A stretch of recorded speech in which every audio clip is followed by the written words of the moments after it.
Assalamualaikum warahmatullahi wabarakatuh. Jumpa kembali bersama Nasihat Kehidupan, yang kembali pada kesempatan ini akan menghadirkan kisah nyata misteri yang berjudul Sang Abdi atau Sesajen. Selamat mengikuti. Cerita ini adalah cerita yang dulu pernah ramai di daerah rumah canggah saya.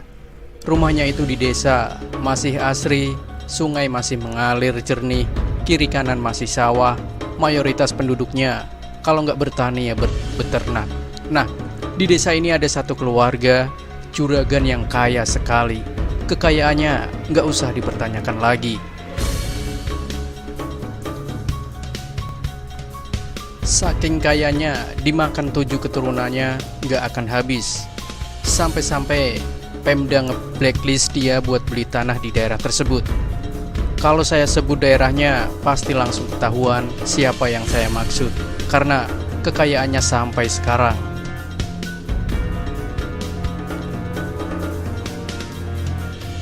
Saya nggak ada maksud gibah atau apapun, hanya share cerita tentang salah seorang yang pernah bekerja untuk keluarganya. Dan sebenarnya orang di desa semuanya tahu akan apa yang saya tulis ini.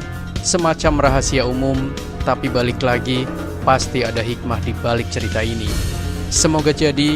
Daripada kelamaan, saya mulai saja ceritanya. Semua dimulai di malam itu.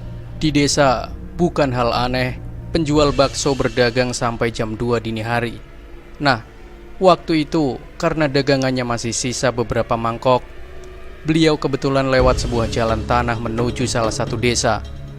Gak ada pikiran apapun, niatnya hanya berdagang saja, sampai seseorang memanggil, "Bakso!" Suara perempuan. Tidak beberapa lama terlihat perempuan, parasnya cantik, masih muda. Ia memberikan mangkok. Sembari menunggu si abang menjajakan dagangannya, diliriknya kaki si pembeli. Alhamdulillah, napak tanah, jadi bukan hantu. Sambil basa-basi, si abang tanya, "Rumah panjenengan di mana? Kok nggak pernah lihat ya?" Si mbak yang beli menunjuk sebuah rumah dengan teras yang luasnya nggak kira-kira. Di sana berdiri sebuah rumah megah, paling megah pada tahun itu. Di antara rumah lain di desa ini, tidak ada yang tidak kenal rumah itu, Rumah Cipto. Begitu orang dulu memanggilnya, karena rumahnya memang milik keluarga yang paling terpandang, paling kaya, sekaligus paling berkuasa di desa itu.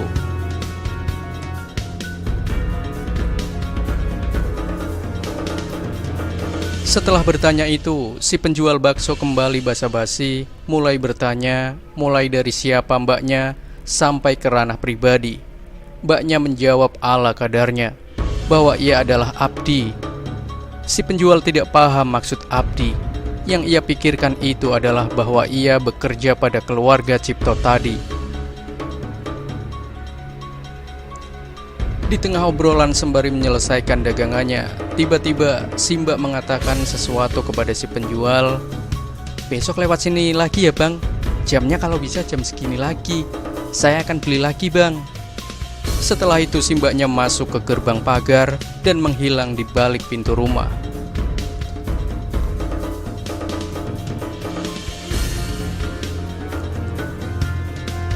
Aneh, baru kali pertama seorang pedagang keliling memiliki pelanggan tetap di jam tertentu selama hampir 5 hari. Si abang lewat jalan itu dan seolah-olah pesan si mbak seperti sebuah tanggung jawab yang harus abang itu penuhi. Bahkan saat dagangannya akan habis, ia selalu sisakan 1 mangkok hanya untuk menjualnya pada si mbak yang bahkan tidak ia tahu namanya. Di malam yang ke-6 itu, saat melewati tempat itu, si penjual bakso mendengar suara perempuan menangis. Takut, ngeri, suaranya terdengar sangat sedih. Ingin lari dan kabur, namun terurungkan ketika si abang terpaku melihat di samping pagar si mbak yang rupanya menangis. "Mbaknya kenapa menangis?" Si mbaknya yang langsung kaget kemudian berpura-pura bahwa ia tidak menangis. Entah apa alasannya untuk meyakinkan abang penjual bakso itu. Meski berbohong, si abang tidak mau ikut campur lebih jauh tentang masalahnya. Singkat cerita, si abang kemudian menjajakan dagangannya malam itu. Ia kasih gratis agar si mbak tidak sedih lagi.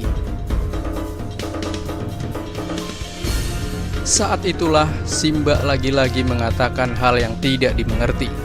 "Besok abang nggak perlu lewat sini lagi ya. Toh saya sudah nggak di sini lagi." Mendengar itu, si abang sebenarnya ingin bertanya, apa si mbak berhenti dari pekerjaannya sebagai abdi atau ia mau pulang kampung? Namun, pertanyaan itu ia urungkan. Dan benar saja, di malam berikutnya, si mbak tidak ada lagi untuk membeli dagangannya.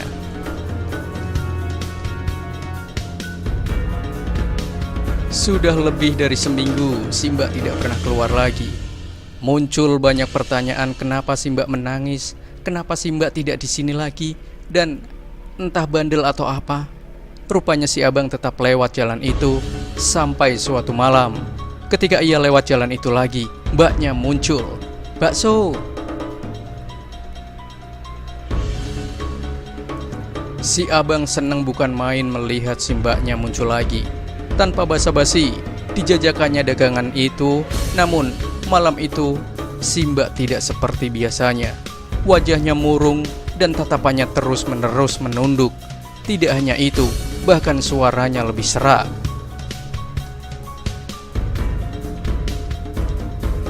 "Mbaknya sudah kembali ke sini? Masih tinggal di rumah itu, Mbak?" "Tidak, Mas," kata si mbak. Kemudian ia menunjuk sebuah kebun. Di sana banyak pohon besar, mulai dari mangga sampai jambu yang masih ada di tanah milik keluarga Cipto. Si abang bingung, apa mungkin keluarga Cipto membangunkan rumah untuk si mbak di tanah itu? Setelah mendapatkan baksonya, si mbak pergi, dan benar, dia tidak masuk ke gerbang rumah, tapi menghilang di kebun tadi. Si masnya langsung kabur.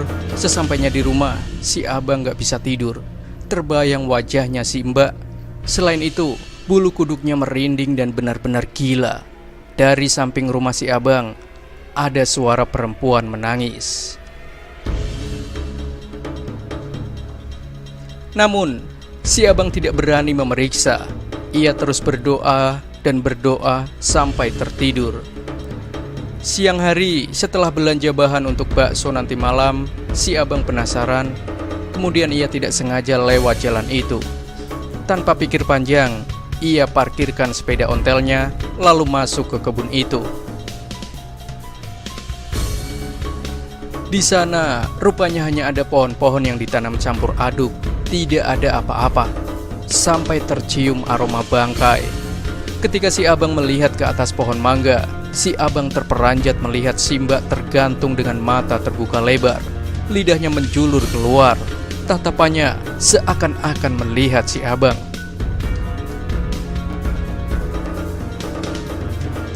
Melihat itu, si abang teriak minta tolong. Tidak beberapa lama, warga sudah memenuhi tempat itu, termasuk polisi dan si pemilik rumah. Setelah diidentifikasi, rupanya identitas si mbaknya adalah Mbak Ratih. Ia bekerja sebagai penjaga anak yang sudah hilang 1 minggu lebih. Pihak Pak Cipto mengira Ratih pulang. Nah, tahukah Anda di mana kejanggalannya yang membuat si abang gaguk gak mengatakan apa-apa?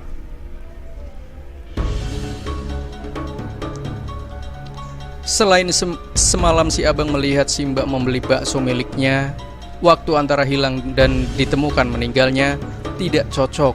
Karena menurut pihak kepolisian, si mbak kemungkinan sudah meninggal antara kurun waktu 2-3 hari. Jadi, kemana sisa 4 hari keberadaan si mbak berada?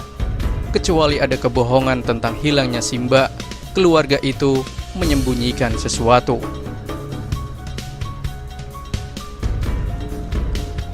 Sesuatu dari maksud 4 hari kemana si mbak berada, dan tentu saja pesan terakhir si mbak itu. Namun cerita ini akan dimulai dari sini. Cerita ini dimulai bukan untuk menceritakan kematian perempuan itu, melainkan menceritakan teka-teki dari seseorang yang menjadi saksi. Berbagai hal yang membingungkan, bahkan mengerikan, yang ia temui selama mengabdi pada keluarga Cipto. Dan di sini saya akan memulai ceritanya.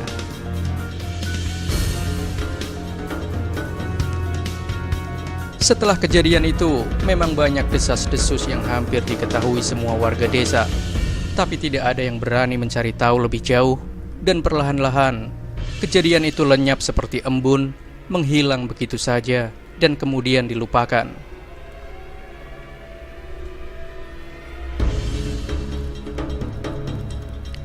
Seseorang yang menceritakan ini adalah tetangga dari canggah saya, sebut saja namanya Pak Budi. Dulu, saat masih muda setelah selesai menempuh pendidikan SMP, beliau mengawali karirnya sebagai kernet sopir truk. Berbagai perjalanan sudah ia jalani, mulai dari rute antar kota sampai rute antar provinsi.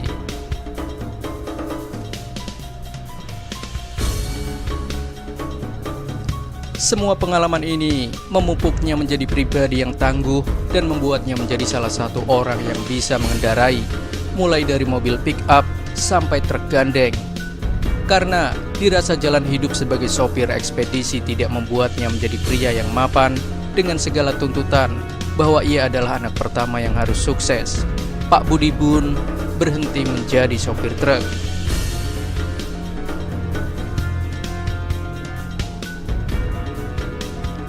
Sebuah jalan terbuka ketika tetangganya memberitahu bahwa keluarga Cipto sedang mencari seorang sopir pribadi. Semua tahu siapa keluarga Cipto. Terlepas dari desas-desus yang tersebar, Pak Budi nekat melamar kerja, dan hari itu juga ia diterima bekerja di sana. Karena saat itu tidak banyak orang yang bisa menyetir mobil seperti saat ini. Meski mereka bertetangga, namun ini adalah kali pertama Pak Budi masuk ke kediaman keluarga Cipto yang membuatnya berdecak antara kagum dan ngeri. Sebegini besarnya rumah ini, namun entah kenapa ada perasaan tidak enak melihat semua perabotan di rumah ini, seolah ia diawasi. Saat itu yang mengantar Pak Budi adalah Bu Asiri, wanita tua yang umurnya berkisar antara 50-an namun masih terlihat bugar. Ia jarang berbicara dengan wanita ini karena keseharian beliau adalah di dalam rumah tanpa sekalipun berbicara dengan tetangga.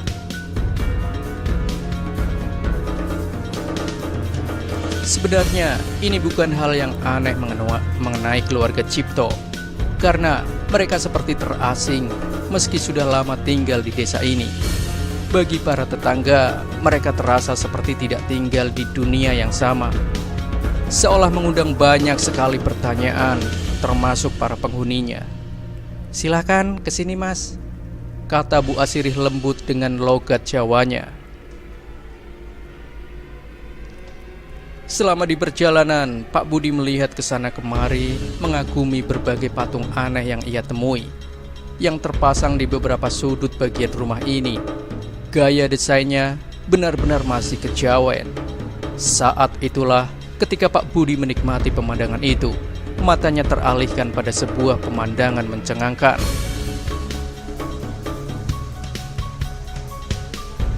Di ujung matanya, ia melihat seorang anak kecil seusia adiknya sedang duduk di tepi kolam ikan. Ia melihatnya lama dan kemudian teralihkan pada seorang wanita. Wanita ini berdiri tegap di belakang si anak. Dan cara dia melihat Pak Budi benar-benar tidak mengenakan, karena ia melihat Pak Budi masih dengan postur tubuh tegap, hanya bola matanya yang mengikuti kemana Pak Budi pergi. Di sudut bibirnya, ia seperti tersenyum menyeringai.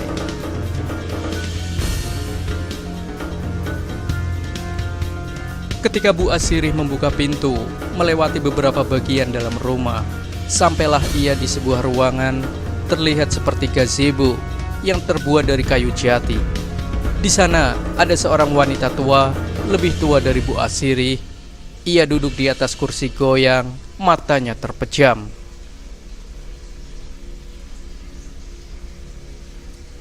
Namun, belum beberapa langkah Bu Asirih mendekati si wanita, tiba-tiba ia bicara dan membuat Pak Budi tersentak karena kaget.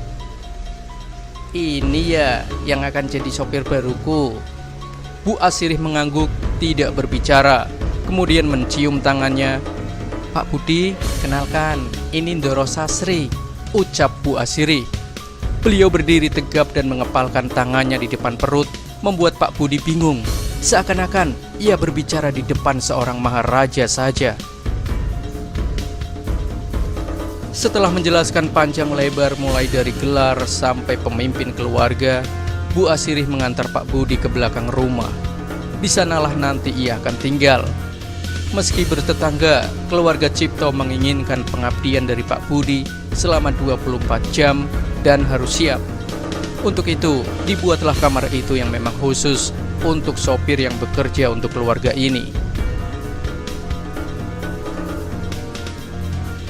Di sanalah Bu Asirih menjelaskan semua yang ada di dalam rumah ini, mulai dari unggah-ungguh hingga apa yang tidak boleh dilakukan oleh Pak Budi selama tinggal di kediaman keluarga ini.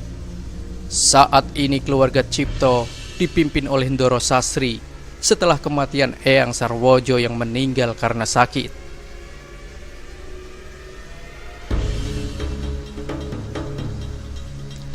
Penerusnya yaitu anaknya adalah Atmojo dan istrinya Sekar.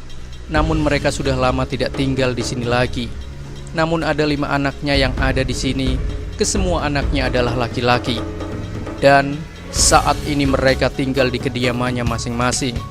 Kediaman yang dimaksud Bu Sasri adalah sebuah kamar khusus yang memang tidak bisa dimasuki oleh sembarang orang.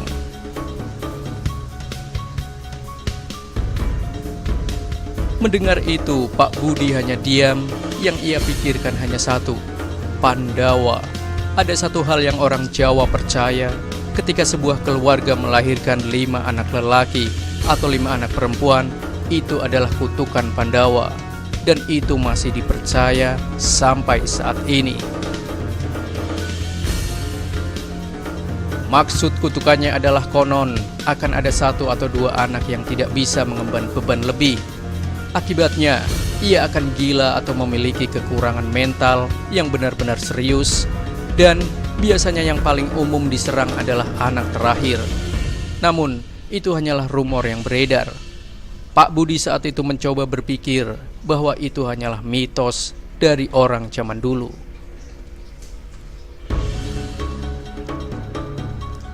Namun sepertinya hal itu juga berlaku pada keluarga ini. Setidaknya itu yang akan Pak Budi lihat dengan mata kepala sendiri. Selain 5 anak yang tinggal di rumah ini, ada lagi yang Pak Budi harus tahu, bahwa setiap anak memiliki penjaga khusus untuk mereka satu persatu. Dan biasanya mereka dipanggil dengan Dayang Abdi, dan setiap Dayang Abdi akan menjaga 1 anak. Kesemua Dayang Abdi adalah seorang perempuan. Semua yang Bu Asirih ceritakan membuat Pak Budi teringat dengan perempuan yang ia lihat tadi. Apakah anak kecil itu adalah salah satu dari 5 anak itu? Bila benar, maka namun siapakah perempuan yang ada di belakangnya? Selain memberi penjelasan tentang itu, Bu Asirih juga menjelaskan tentang hal lain, semua tempat yang tidak boleh Pak Budi datangi.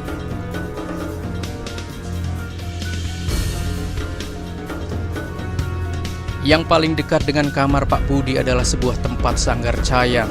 Sebuah bangunan yang hampir sama seperti gazebo, namun ada di seberang. Bangunannya bisa dilihat langsung dari kamar Pak Budi. Jaraknya tidak terlalu jauh, namun setiap dipandang, entah terlihat menakutkan sekali, seolah ada yang berdiri di pelataran gazebonya.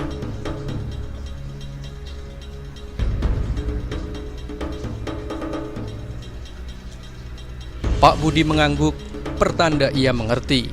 Dan hari itu Bu Asirih pergi. Ada satu hal yang membuat Pak Budi merasa asing saat berdiri di sini. Adalah aroma, entah sadar atau tidak. Aroma Bu Asirih tercium seperti aroma pandan, mengingatkannya pada sosok kuntilanak yang sudah sering ia dengar di desa. Namun, mulai hari ini ia akan sering bertemu beliau. Nah, sahabat nasihat kehidupan, bagaimanakah kelanjutan dari kisah nyata misteri yang berjudul Sang Abdi atau Sesajen ini? Nantikan bagian kedua dari kisah ini. Sampai jumpa lagi. Wassalamualaikum warahmatullahi wabarakatuh.